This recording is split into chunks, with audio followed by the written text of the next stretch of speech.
नमस्कार, मैं हूं फरहान। आप देख रहे हैं नेक्स्ट 9 न्यूज नेशन। अपने ही पैर में कुल्हाड़ी मारना, यह मिसाल आपने बहुत बार सुनी होगी।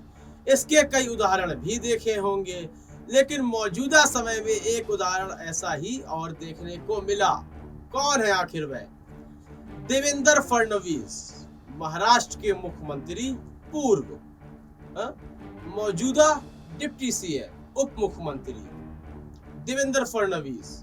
उन्होंने अपने ही पैर में कुल्हाड़ी मार ली। आखिर कैसे मार ली, ये सोचने वाली बात है। देखिए, जब राज्यसभा चुनाव हुए, महाराष्ट्र में एमएलसी चुनाव हुए, वहां पर यदि आप चाणक्य की भूमिका कहें तो देवेंद्र फडणवीस ने बखूबी निभाई और भारतीय जनता पार्टी को उन सीटों पर भी जीत दिलाई जहां पर कहीं ना कहीं पेच फंसा हुआ था। उसके बाद शिवसेना में बगावत हुई। शिंदे गुट को तोड़ने में भी फडणवीस की अहम भूमिका रही, यह खुद एकनाथ शिंदे ने बताया। अब उसके टूटने के बाद यह सोचा जा रहा था कि लगता है डिप्टी सीएम एकनाथ शिंदे बनेंगे, लेकिन हुआ इसका उलट। अमित शाह की मौजूदगी में यह फैसला लिया गया कि मुख्यमंत्री एकनाथ शिंदे को बनाया जाए और डिप्टी सीएम देवेंद्र फडणवीस को बनाया जाए। फडणवीस शायद इस बात को ना मानते यदि प्रधानमंत्री नरेंद्र मोदी का फोन उनके पास ना आता।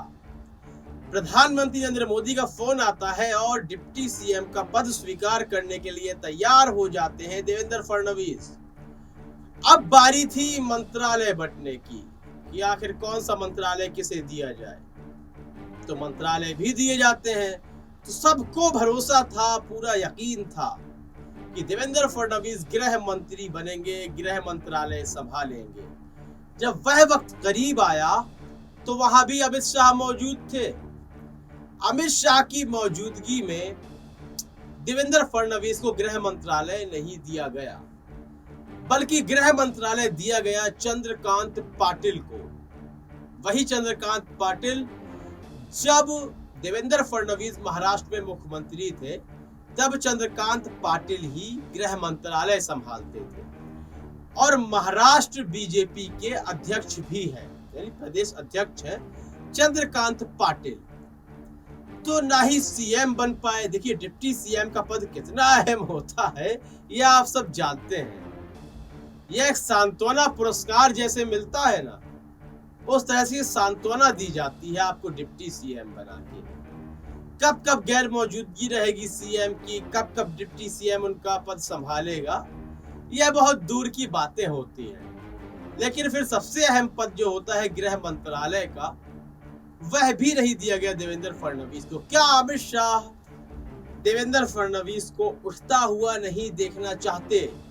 जिस तरह सियासी गलियारों में एक बातचीत चलती है और कानों तक धीरे धीरे रेंग कर आती है, वही बात कि क्या देवेंद्र फडणवीस को उठता हुआ अमित शाह नहीं देखना चाहते? क्या वह भाजपा में दूसरा चाणक्य बिल्कुल नहीं पसंद कर रहे?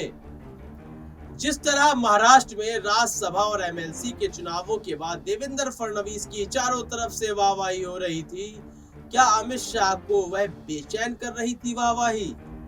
और वह किसी न किसी तरह से चाहते थे कि देवेंद्र फडणवीस को उनके स्तर से नीचे लाया जाए, और हुआ भी वही जो अमित शाह चाहते थे। पहले तो उनसे सीएम का पद छीना, फिर गृह मंत्रालय भी नहीं मिला, और आने वाले समय में देवेंद्र फडणवीस को कितना नीचे घसीटा जाएगा, किस पायदान पर वह पहुंच जाएंगे, यह देखने वाली बात होगी आने वाले समय में। तो देवेंद्र फडणवीस को लेकर आपकी क्या राय है? अपनी राय अवश्य दें। कार्यक्रम को लाइक और शेयर करें, चैनल को सब्सक्राइब अवश्य कर दें। तब तक के लिए इजाजत दीजिए, धन्यवाद।